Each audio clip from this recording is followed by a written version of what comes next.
Hi, everyone. Judge Andrew Napolitano here for Judging Freedom. I have longed for a while to be able to interview our next guest. Dr. Naomi Wolf is a well-known public intellectual, very public about her views and very public about the transformation of her views from those of a sort of quintessential inside the Beltway, you'll correct me if I'm wrong, liberal Democrat, to a person who recognizes that our freedom and our liberties come from our humanity and not from the government, and is not unwilling to challenge the government on all of this. Naomi, it's a pleasure. Welcome to the show, and thank you for taking the time to chat with us. Well, I'm delighted and honored to be on your show talking to you. I've been an admirer for a long time. I'm grateful for that kind introduction. Thank you. So 10 years ago, you were a liberal Democrat inside the Beltway, sort of living a classic Washington, D.C. establishment. You were an advisor to senior Democrats, two of whom had the last name of Clinton and Obama. And then COVID came along. I didn't advise Obama. I advised Vice President Al Gore. Got it. Clinton and Gore. And then COVID came along and the government became draconian. And you left New York City and you moved to upstate New York and you began an independent project investigating COVID and Big Pharma and its relationship with the government. And that resulted in an intellectual odyssey, which you have written about and talked about. Yeah, I think that's a great summary. Yes. And how did that happen? Well, there was kind of a crisis about halfway through that process, about 2.5, almost 3 years ago, when, as you mentioned, Judge, I'd been kind of very cozy and comfortable for my whole career as a kind of fixture in the liberal media. I didn't realize it was the liberal media. I thought it was just the establishment. I didn't realize how biased it was. But overnight, when I reported on Twitter that women were reporting a menstrual dysregulation upon receiving mRNA injections, I was deplatformed and my Wikipedia bio changed, and overnight, all the news outlets for which I'd been appearing for decades, all the newspapers for which I'd been a columnist or a writer for decades, I was suddenly a non-person to those very platforms, or a crazy conspiracy theorist, and just this global smear campaign. It was quite traumatic. Now, after 2 lawsuits by 2 states' attorneys general, we know that deplatforming and that targeting of that accurate and important tweet came from the White House, working with the CDC, putting pressure on Twitter and Facebook to deplatform and smear people like me, other critics of some of what was unfolding. So that depersoning from the left was actually a blessing in disguise, even though it was quite painful at the time, because it did indeed force me to into new conversations. And to my surprise, the left and all of my old friends, my former tribe, didn't want to talk to me anymore, even no matter how much primary source documentation I provided that what I was finding was true. But the people who did want to talk to me, especially after this project unfolded, which I believe you referenced, in which at Steve Bannon's instigation, 3,250 doctors and scientists with impeccable credentials joined together as volunteers under the leadership of my COO, Amy Kelly, under my company, Daily Clout, to go through the Pfizer documents released under court order. And they began to issue reports showing that a great crime against humanity had been committed, especially a crime against women and children and fertility. As that began to unfold and I began reporting on that, the people who wanted to talk to me were conservatives and libertarians and people of faith. So I began having conversations from which I'd been kind of insulated for my entire professional life, because conservatives are really demonized on the left and silenced and censored. I didn't realize how fully, even before 2020 and 2021. And as a result of these conversations, I was forced, this is really embarrassing to say to someone as distinguished as you are, but I was forced to re-examine many of my core beliefs. And there's a chapter in my book, Facing the Beast, called Dear Conservatives, I Apologize. And another chapter on the Second Amendment. I had to face the fact that I believed a lot of things that were simply not true. Whether it was the Russia hoax or the Steele dossier, or, that Hunter Biden's laptop was unimportant, or narratives about January 6th, which violence is always wrong, but the representation of what happened had not been complete to me in legacy media, all the way to, views about life and the Second Amendment. I was forced to re-examine them and reach different conclusions. So while I still call myself a classical liberal, I became an independent because I don't think any party label is going to solve any problem. And I had kind of an awakening in which I realized that kind of the rest of America, as I call it for shorthand, outside this liberal elite bubble, right, understands things that we all need to understand, and the divisions. I was first introduced to your work on LouRockwell.com, which is one of the quintessential websites for libertarians. It is anti-state. It is anti-central banking. It is pro-freedom, and it's anti-war. And I said to myself, Jesus, this is the same Naomi Wolf that I peripherally encountered years ago when I was a conservative Republican at Fox, before I became the small government anti-war libertarian that I eventually became before I left Fox. But this conversation is not about me, it's about you. But that's where we met. Classical liberal, of course, is the traditional handle for libertarians. Right. Liberal in the sense of individuals can do what they want and be who they want, and it's none of the government's business. So were you surprised that the government moved in such lockstep with commands from on high to shut people down, to prevent their movement, to close churches and synagogues and temples and mosques, to close commercial businesses, to force people to stay 6 feet apart, to wear masks? Were you surprised when police, blue-collar cops, began enforcing that stuff rather than rebelling against it? I mean, I wish I'd been more surprised. I feel that I was well prepared to recognize early on what was happening, because I wrote a book in 2008, still during the Bush era, called The End of America. And in it, I had looked at how fragile democracies in different times and places around the world had been subverted by totalitarians. And I saw from that study that whether they were on the left or on the right, would-be dictators always took the same 10 steps. And I warned that we in America could easily see those steps kind of being put into place with the global war on terror and erosions of constitutional rights that were unfolding, even then. And what's very ironic is that the left was really happy to turn that book into a bestseller and to celebrate my critique of the Bush administration.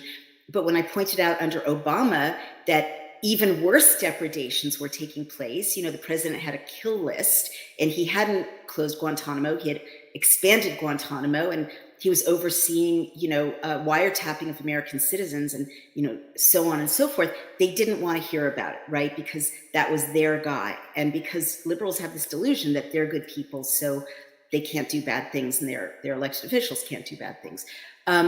So as a result of that book, I realized by about June of 2020, when we here in New York State, where I'm broadcasting from, were told by our then governor, Andrew Cuomo, that we couldn't assemble with more than 6 people at a time, I knew we were at step 10. Step 10 is emergency law, martial law, the suspension of the rule of law. And it's not supposed to happen in America, right, for a public health issue. Nowhere in the Constitution does it say, oh, and all of this is moot if there's a bad disease going around. And, as I've said many times, the United States has lived through yellow fever, typhus, cholera, polio, HIV, horrific diseases, far worse, smallpox, far worse than what we've lived through. And never suspended the Constitution as a result of disease. Like, disease is part of what the founders knew human beings had to deal with. Right. And actually, in all of Western recorded history, you didn't you didn't restrict people's assembly. You restricted people's assembly in places like the Warsaw Ghetto, right? You're not in a free society where assembly is restricted by definition. So as a result of all of that kind of preparation, historically, I understood that we were at step 10. We weren't going to get our republic back, our freedoms back, our constitutional rights back without a fight. And I knew exactly what would happen next, because history shows that the same things always happen next when you're at step 10 in a dying republic. You and I and everybody watching us, or just about everybody watching us now, believes that our rights come from our humanity, whether you believe it's a gift from God the Father, traditional Catholicism, or whether you believe we are just the highest and best rational beings on the planet. Our rights don't come from the government. But do you know anybody in the government that recognizes that our rights come from our humanity? Because every time you turn around, the government is trying to interfere with our rights, regulate behavior, or seize property. So your question is, do I know people in the government who recognize that our rights come from our humanity? Is that? Yes, because I don't. Even though they take an oath to uphold the Constitution, which recognizes the pre-existence of our rights before the government existed, before the Constitution was written. And yet Congress thinks it can write any law and regulate any behavior and tax any event. And presidents and governors think they can regulate any behavior and restrain any freedom that they want for some sort of higher good, like fewer microbes in the air, or whatever their theory is at the moment. Right. Well, I think you've asked an incredibly important question, Judge, because a lot of conversations about where we're at focus on the symptoms, like what's the policy, what's restricting our freedoms, how do we fight it. Fewer are asking kind of root cause, kind of hermeneutical questions, meaning like, what's the meaning underlying this? And this is exactly how this war is being waged against us in America. I believe that America is under specific attack from globalist bad guys that are in alignment with a goal of dissolving our sovereignty and kind of doing away with the free West. And we could talk more about that if you like, but very briefly, your isolation of this question, where do our rights come from, is precisely what they're trying to erase from our consciousness, right? Ever since the end of the 18th century, our founders and members of the Enlightenment in Europe, and specifically in Scotland, were developing this idea, which was so influential around the world till now, that we have God-given rights as human beings, innate, God-given, inalienable rights. Inalienable, unfortunately, it's kind of 18th century language, but it means nothing can take it away from you. It can't be separated from Precisely. you. It's within you. To alienate in the 19th century is to estrange, right? So they're saying it can't, no one can estrange this from you. It comes with you. So unfortunately, there's this Marxist attack on our language, and it's using digital technology, it's using AI. And one of the things you're hearing a lot is this kind of recasting of the social contract of the United States to make us forget that our rights are inalienable. So you'll hear young people being taught at Princeton and other elite universities that the goal of society is harm reduction rather than protecting the rights and liberties of every individual. And that's a big change in what we're teaching young people is our basic social contract. So once you have this Marxist notion that it's harm reduction, then of course the state decides what is harm. What does it mean to reduce harm? Well, harm reduction is public health, and we have to keep everyone safe, right? Well, once you've moved the social contract to safety, You can imprison everyone for their own good. You can take people's children away for their own good. You can force people to wear masks or to take some, experimental injection into their bodies for their own good. There's no limit to what the state can do to you once your rights are no longer inalienable, but bestowed by the state in the name of public health or the public good or safety. And I saw this like really early on with the change in language, like social distancing. The government's not supposed to tell me where to stand. Precisely. To someone else. Maybe it's a good idea in terms of my personal health. Maybe it isn't. But that's my decision, with the First Amendment, which protects my freedom of assembly. The government can't tell me, not to engage in harmful speech. There are carve-outs to the First Amendment, like I can't threaten violence against people specifically, but hateful speech, that's First Amendment protected. Speech warning people about side effects from an mRNA injection, even if I'm wrong, that's First Amendment protected speech. So there was this, and still is this massive effort to make us forget what it means to be Americans by making us forget this essential social contract that you've identified, that the state doesn't give us our rights. One of the natural rights that we have is the right to self-defense, which Justice Scalia, my late friend, articulated in the Heller decision, has a modern mechanical analog, and that is the right to keep and bear arms in order to protect yourself. You probably, in your old days, accepted the leftish view of the right to keep and bear arms, that it's the government's right and the government will protect us. But your views now are on the libertarian side, which is where the Supreme Court is, and where state governments are being dragged to, that it's an individual personal right, that it's inalienable, and that you can use the same mechanical means to defend yourself as the bad guys use or as the government uses. Right. Yeah, absolutely. And it's so interesting to hear you critique the criticism from the left, because what I'm seeing in my journey away from those discussions is that harm reduction on the left, even before this latest assault since 2020 on our language and consciousness, often took the form of justifying restricting liberties in the interest of stopping some bad thing from happening, right? Again, as you said earlier, harm reduction. Right. So if there's school shootings, that's bad. But the left will show the violence of a school shooting and make the case that in order to end that bad thing, you just have to take away the guns.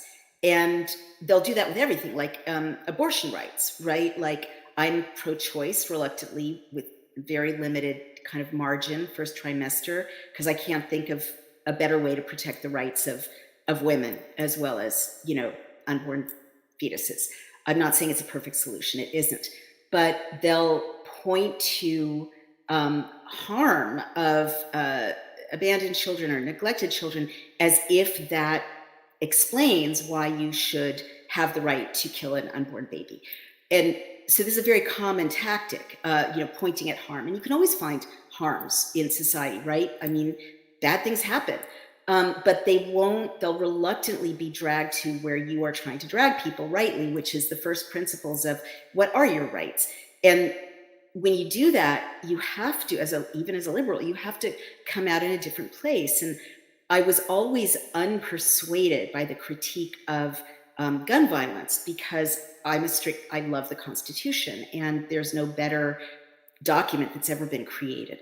So when I finally read the Second Amendment, instead of, believing what Time magazine told me the Second Amendment said, or what, Mothers Against Guns organizations told me the Second Amendment said, and I'm lucky because I'm a scholar of English literature, so I know how to read 18th century language. It is very clear. It's very clear, and I've got a chapter on this in Facing the Beast. It's not ambiguous. On the left, you're always taught that the Second Amendment is ambiguous and no one knows what militia means. And militia, well-regulated militia doesn't refer to individuals owning weapons in their homes. That is categorically untrue. And I kind of tease out the grammar of the dependent clauses in the Second Amendment to show that they're very normal clauses for 18th century literature. Correct. Jane Austen a little later uses them. 18th century writers use these dependent clauses, and as a result, the Second Amendment is so clear. There's no ambiguity. You have the right to keep and bear arms. You have the right to keep and bear arms because a well-regulated militia is, key to our liberties. And then when I actually was taught to shoot by my husband, formerly in the military, as a feminist, this was a radicalizing experience because so much of your analysis of women's rights as a feminist on the left has to do with women's victimization. Well, a woman knowing how to shoot a weapon and owning a weapon radically changes that power imbalance. Women become empowered and especially mothers become empowered. Single mothers, which I was for many years, become very greatly empowered when they know how to defend themselves, defend their families, defend their children, defend their homes. So that, I guess all I'm trying to say there is there's just some examples of the rethinking I had to do when you really consider, if you're going to believe in the Constitution, you can't pick and choose. Even if it's uncomfortable for me to realize that reversing Roe was the right decision, right? Because those rights are not in the Constitution. They're not. It was a tortured argument. And so, it's appropriate to return those decisions back to the states. That's a very difficult thing for me to conclude as a lifelong liberal, as a lifelong feminist, as a pro-choice feminist. But, that was the right decision. Overturning Roe was well argued, and it was argued with a bunch of women sitting on the court. So those are some examples of how I was forced to rethink some of the orthodoxies on the left when I actually had to grapple with the Constitution. Should the United States be funding the war in Ukraine against Russia? Is there any national security interest to the United States in that war? That's a tough one. I mean, we fought wars that didn't immediately threaten us, like World War I and World War II, because of larger geopolitical concerns or because we have to be good allies to our allies.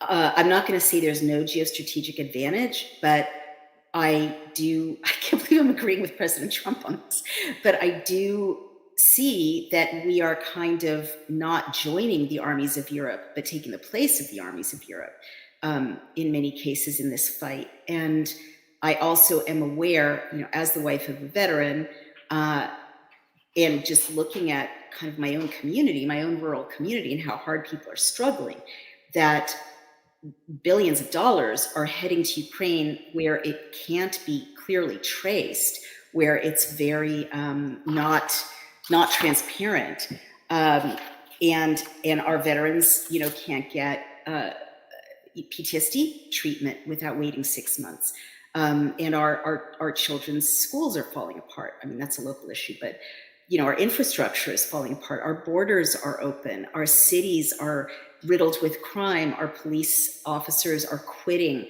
Our firefighters, are kind of giving up their ability to protect us. Our country's spiraling into chaos and disarray and poverty. Our middle classes can barely make ends meet. Our working classes cannot make ends meet. So there are needs for all those billions here at home. Okay, much appreciated. Your recent book, Facing the Beast, is, of course, the story of your transformation from being a classic inside the Beltway liberal Democrat to embracing conservative values and libertarian values. You've sent me the book. I read it quickly, but the introduction hooked me. Oh. And anybody that reads the introduction will find themselves reading the rest of the book. And I usually don't talk about other people's books here if I haven't read it totally, but I know that I will read it because the introduction hooked me. Thank you. Thank you very much for your time. Fascinating intellect that you have, and I hope you'll come back and join us again. I'd love to. Thank you, Judge Napolitano. Thank you, Naomi. Coming up later today, Phil Giraldi at 3 and Max Blumenthal, there's Chris, and Max Blumenthal at 5. Eastern times, of course. Judge Napolitano for Judging Freedom.